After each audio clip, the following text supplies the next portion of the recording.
So is the centre guilty of overriding the rights of states, or do states also have to show greater responsibility when it comes to issues, particularly issues of national security and otherwise? Joining us on the program tonight is Union Minister Ashwini Kumar. From the BJP, we have its national spokesperson Nirmala Sitharaman. We have senior lawyer Aryaman Sundaram, who joins us from Chennai, and Praveen Swami, the associate editor and the bureau chief of its Delhi edition in The Hindu. Let me ask Mr. Ashwini Kumar first. Mr. Kumar, you know, the Home Minister was rather dismissive of the concerns that have been brought up by Manohar Parrikar and Sheila Dikshit about interference as far as bureaucratic transfers are concerned.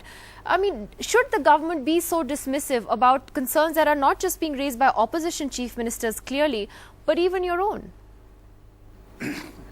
Nidhi, it is one thing for a chief minister of a state to tell the Home Minister that there is a particular view of the chief minister with respect to the transfer of certain offices in one state.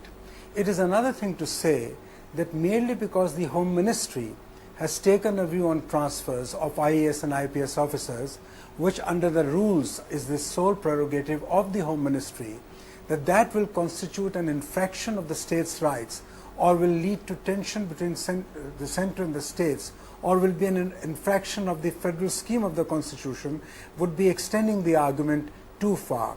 I agree that every effort should be made to take the chief ministers and the state administrations on board, and almost invariably that has been done and is required to be done.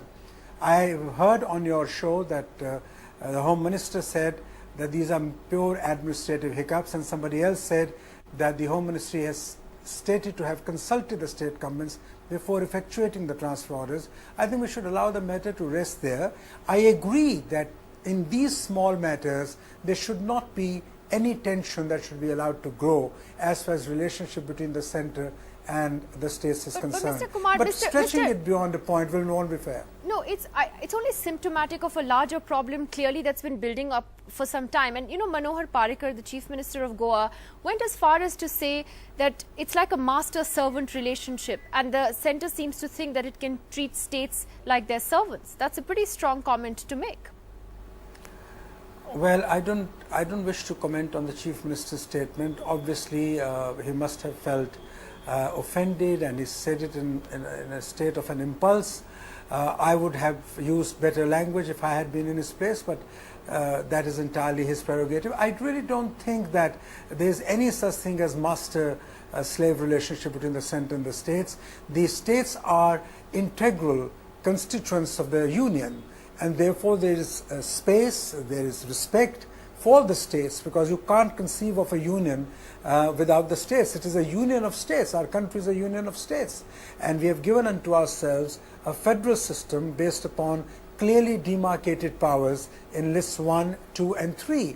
And to the extent I know, the government has studiously and invariably respected the Lakshman Rekhas here.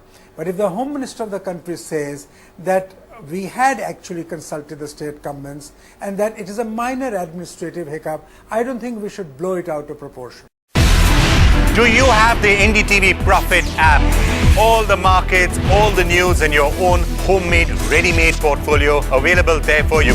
We will right now answer what you should sell, what you should buy when markets are down.